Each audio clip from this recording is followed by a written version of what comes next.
여러분 안녕하십니까? 뉴스 찾기쇼 임병룡입니다. 대한민국 뉴스를 경마의 기수처럼 경쾌하고 박진감 있게 이끄는 뉴스 찾기쇼 날씨부터 짚어보겠습니다. 추워서도 지나고 태풍이 지나간 이후에 아침 저녁 한결 선선한 바람결을 느끼실 겁니다. 오늘 새벽녘 빗소리에 이불을 끌어당겨서 다시 잠이 들었는데요. 계절의 위대한 순환 원리를 느끼게 되었습니다.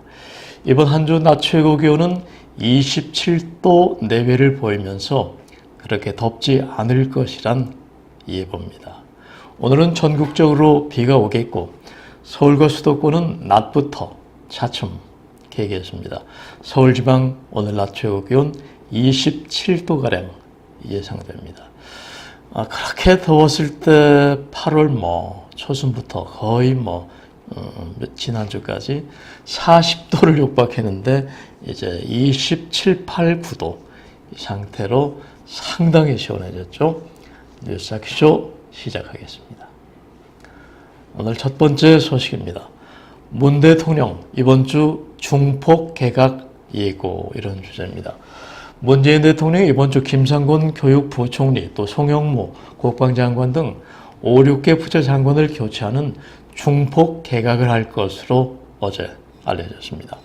김 부총리는 대학 입시한 혼란으로 여권에서 책임론이 제기됐고 송 장관은 기무사 계엄령 문건 보고 누락 문제로 거취 논란을 빚어왔습니다.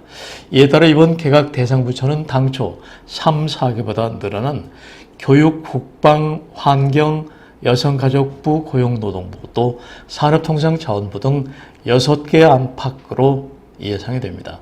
교육부 장관에는 유은혜 더불어민주당 의원이 유력한 것으로 전해졌는데 이 의원은 성균관대에서 학생운동을 했고 고 김근태 의원 보좌진을 거친 재선 의원입니다.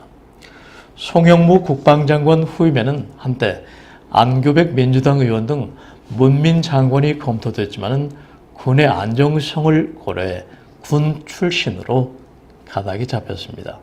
장관 후보에는 김은기 전 공군참모총장 또 이순진 전 합참의장이 후보로 거론됩니다. 교육국방장관 외에 김은경 환경부 장관, 정현백 여성가족부 장관, 김영주 고용노동부 장관, 또 백운규 산업통상자원부 장관도 교체로 가닥이 잡히고 있는 것으로 전해졌습니다. 여권 관계자는 정치적 판단보다는 장관 평가에 따른 개각이 될 것이라면서 정부 2년차를 맞아 쇄신의 의미도 있다고 말했습니다. 뉴스 찾기쇼 두 번째 내용입니다. 박원순 여의도 용산 개발 계획 보류 이런 주제입니다. 박원순 서울시장이 여의도 용산 개발 추진 계획을 전격 보류했습니다. 지난달 초 싱가포르 출장 중 여의도 용산 마스터 플랜이 언급된 싱가포르 선언이 나온 지 7주 만입니다. 이번 보류 결정은 정부의 부동산 추가 대책 발표를 앞두고 전격적으로 발표가 됐죠. 여의도 용산 개발을 둘러싸고 정부와 그동안 갈등을 빚었던 박 시장이 집값 과열 현상이 거세지자 한 발 물러섰다는 지적입니다. 박 시장은 어제 오후 서울시청에서 긴급 기자회견을 열고 현재 엄중한 부동산 시장 상황을 고려해서 여의도 용산 마스터플랜 발표와 추진을 주택시장이 안정화될 때까지 보류하겠다고 밝혔습니다. 또 서민의 주거 안정을 위해서는 주택시장 안정이 최우선돼야 한다는 정부 입장에 전적으로 동의한다고 말했습니다. 여의도 용산 마스터플랜 재추진 시점에 대해서는 일단 부동산 시장이 안정화돼야 한다면서 이후 국토부와 협력해 추진하는 것이 좋겠다고 판단한다고 강조했습니다. 정부와 보조를 맞춰서 부동산 시장이 안정된 이후에 박 시장의 그런 꿈을 펼치겠다는 의미로 해석이 되나요? 뉴스 찾기쇼 세 번째 순서입니다. 우리 경제의 뇌관 가계빚 1500조 육박 이런 내용입니다. 한국 경제를 위협하는 뇌관인 가계부채가 1500조 원에 육박하면서 사상 최대치를 다시 갈아치웠습니다. 저소득층은 물론이고 중산층 소득까지 줄고 있는 상황에서 가계 빚이 계속 늘면서 가계부채가 부실화할 위험이 커지고 있는 것입니다.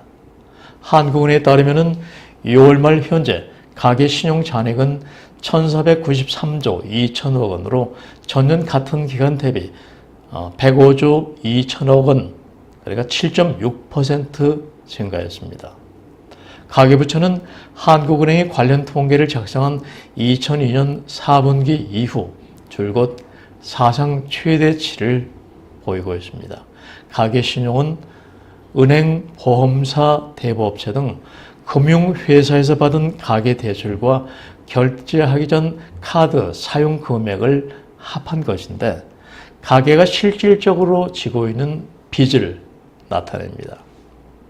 가계신용은 사상 최대 규모지만은 정부의 대출 규제 효과로 증가율 자체는 다소 둔화하고 있는 모양새입니다. 하지만은 2015년 3분기부터 12개 분기 연속으로 전년 동기 대비 100조 원을 웃도는 증가액을 이어가고 있어서 소득 증가세가 주춤한 것과 비교할 때 빚이 늘어나는 속도가 상대적으로 빠른 것이 문제입니다. 문소상 한국은행 금융통계팀장은 2분기에 아파트 입주량이 늘어 집단 대출과 전세자금 대출이 증가했다고 밝혔는데 가계부채의 질이 나빠지고 있는 점도 우려스러운 대목입니다. 정부가 주택담보대출을 옥죄면서 대출 수요 금리가 상대적으로 높은 기타 대출로 옮아가는 풍선 효과가 계속되고 있기 때문입니다. 한국은행 관계자는 가계 신용 증가세는 둔화하고 있지만은 여전히 소득 증가율을 상회하고 있어서 추이를 면밀히 주시하고 있다고 덧붙였습니다. 뉴스 하기쇼 네 번째 순서입니다. 민주당 새 대표의 이해찬, 이런 내용입니다. 더불어민주당 새 당대표의 7선에 이해찬 의원이 지난 25일 선출되었습니다. 이로써 민주당은 친노 좌장인 이 대표, 또 친문 핵심인 홍영표 원내대표의 투톱 체제가 되었습니다.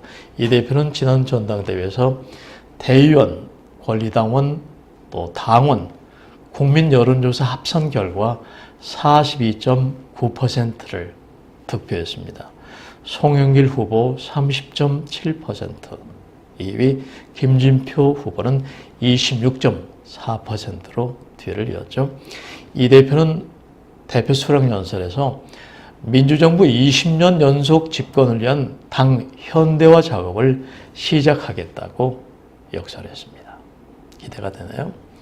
이번에는 뉴스 제목의 힘, 제목 뉴스 1, 2, 3, 4, 5입니다. 본문에서 다 짚어드리지 못한 비중이 큰 뉴스를 제목을 통해 짚어볼 수 있는 헤드라인 뉴스입니다. 먼저 이해찬, 강한 민주당 대표 첫날 이낙연, 임종석과 개각 논의. 두 번째, 이번 주 강행하려던 개성 남북 사무소 설치 연기될 듯. 다음은 강남 불패 넘어 서울 불패, 평당 1억 아파트 나왔다. 박 시장이 서울 집값만 올려놓고 어정쩡하다 이런 얘기가 나오고 있는데, 다음 분위기 확 바뀐 백악관 싱가포르 회담, 그러니까 6.12 미 정상회담을 말하죠. 그 전으로 돌아갈 수 있다. 지금 상당히 북미 간에 보이지 않는 갈등, 서로 양보를 요구하는 신경전, 탐색전이 계속 펼쳐지고 있어요. 이어서 북, 여전히 선 비핵화와 대북 제재 절대로 안 통해. 이어서 김병준, 이에 저는 결정 내릴 줄 아는 사람, 이어야 협치 기대. 당대표가 모두 노무현 대통령 시절에 올드보이다 이런 얘기도 나오고 있어요. 이어서 서울시 7주 만에 진화 나섰지만은 집값 상승, 기대감 꺾기 어려워. 네, 헤드라인 뉴스, 제목 뉴스의 힘 1, 2, 3, 4, 5였습니다. 다음은 뉴스 속에 담긴 유머 한 자락, 뉴스 속 유머를 여러분과 음미해보는 시간입니다. 이번 19호 태풍 소울립을 두고 역대 가장 강력한 태풍이라는 기상청 언론 보도에 대해서 역대 가장 강력한 허풍이었다. 네, 이런 비아냥도 나오고 있습니다. 결과론입니다만은 한반도 관통 태풍 중 피해가 미미했는데 기상청과 언론이 너무 호들갑을 떨었다는 것이죠. 하지만 기상청 열심히 뛰었습니다. 조금이라도 피해 요소가 있을 만한 곳은 속속들이 잘 알려줬는데 조금 기대에 못 미쳤고 정보가 빗나갔다는 얘기입니다. 일본 기상청을 더 믿는다는 얘기는 좀 그렇죠.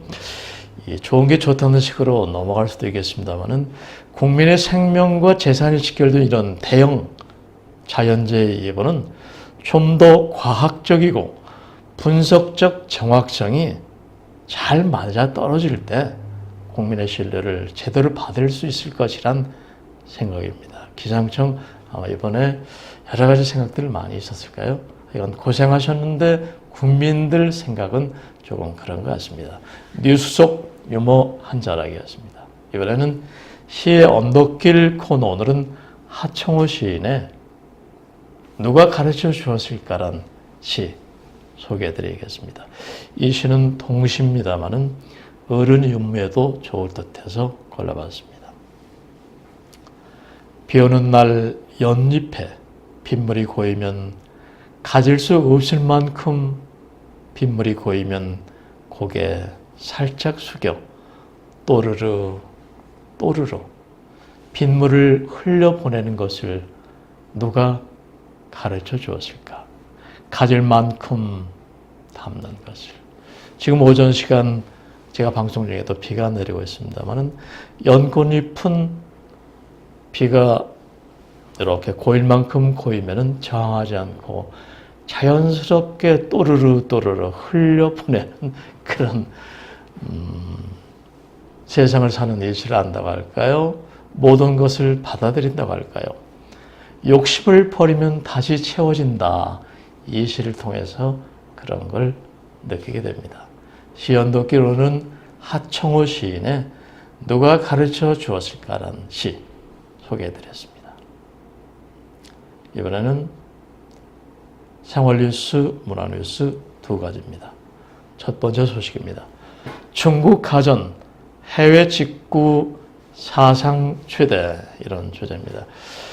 가격 대비 성능이 뛰어난 중국산 가전제품이 국내 소비자들에게 인기를 끌면서 올해 상반기 해외 직구, 그러니까 소비자들이 해외에서 인터넷을 통해서 물건을 직접 사들이는 이런 해외 직구 규모가 1조 5천억 원에 육박했습니다. 대단하네요. 관세청은 올해 상반기 해외 직구는 총 1,494만 건, 금액으로는 13억 2천만 달러, 약 1조 4,700억 원에 달했다고 발표했습니다. 이는 작년 같은 기간과 비교하면 구매 건수와 금액 모두 35% 넘게 늘어 역대 최대 규모입니다.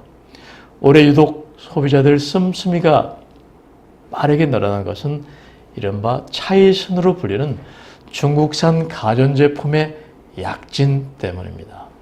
차이슨은 차이나와 영국의 가전업체 다이슨의 합성으로 최근 중국산 생활 가전제품이 품질은 고가의 다이슨 제품과 유사한데 가격은 다이슨의 10분의 1 수준이라 붙여진 별명입니다. 중국의 참 그 거대한 땅덩어리에서 그 많은 인구, 그 많은 전자제품의 연구 성과 발표 분석이 놀랍습니다.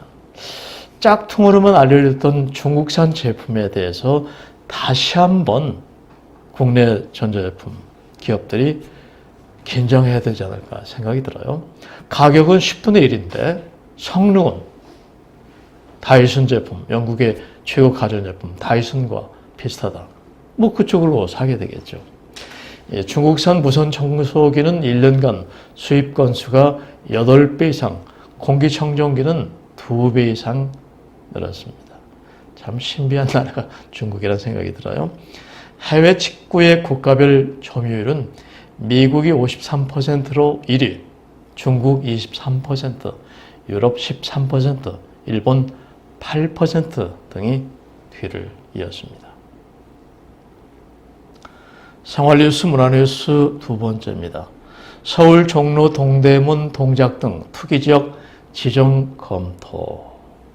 서울뿐 아니라 전국의 집값이 요동치고 있으면서 여러 가지 규제 강화 검토 투기지역 발표 와중입니다. 최근 서울을 비롯한 수도권 일부 지역 집값이 다시 들썩이자 정부가 투기 수요 차단을 위해서 투기 지역을 추가 지정할 수 있다고 밝혔습니다. 다만 정부가 투기 지역 대상을 넓히더라도 서울과 수도권 주요 지역이 이미 조정 대상 지역 등의 규제를 받고 있는 까닭에 기대할 수 있는 정책 효과는 크지 않을 것이라는 관측이 많습니다. 제가 지방 집값도 올랐다 그러는데 지방 집값은 보합세거나 떨어진 적도 많습니다. 정부는 지난해 서울 전 지역 25개 자치구죠. 그리고 성남 분당구, 경기 과천시 등을 조정 대상 지역과 투기 과열 지구로 묶어둔 상태입니다. 이 중 강남 4구, 강남 서초, 송파, 강동구를 강남 4구라고 하는데요. 그리고 마포구, 용산구, 성동구, 노원, 양천, 영등포구, 강서구 등 11곳만 현재 투기 지역으로 지정해서 무려 3중 규제를 가하고 있는 중입니다. 이에 투기 지역이 아닌 곳에서 규제를 추가해서 집값 상승을 차단하겠다는 게 정부의 의도로 풀이됩니다.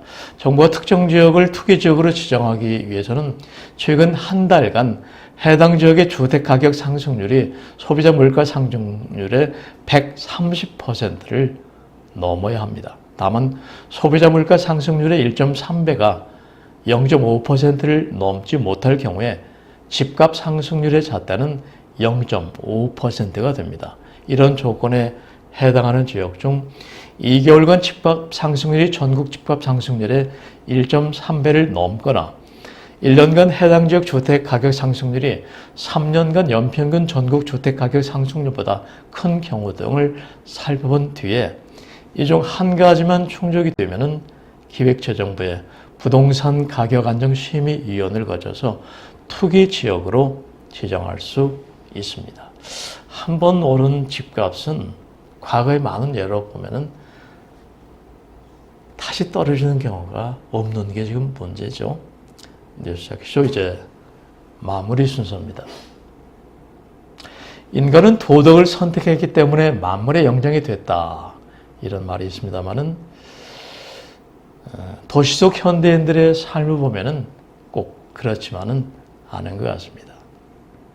지하철 임산부 배려석엔 전혀 임신하지 않은 젊은 여성이나 아줌마, 때론 배 나온 아저씨들이 앉아있는 것을 종종 목격하게 됩니다. 그 옆자리가 비었는데도 타고 내리기 좋은 자리쯤으로 인식하는지 아무 생각 없이 덜썩 주저앉아서 눈을 감고 있는 사람들, 무슨 생각을 하고 있을까요? 지하철 안에서 임신부석은 비오들수록 아름답습니다. 이런 안내방송의 의미 다시 한번 더 새겨봤으면 좋겠습니다. 양보나 배려는 상대방에 대한 자발적인 나의 친절이고 양해고 최소한의 도덕이 아닐까 생각이 드네요. 특히 무은 몸의 임신부에게는 더더욱 말입니다. 뉴스프리존 뉴스 찾기 쇼 지금까지 편집국장 임병룡이었습니다. 감사합니다.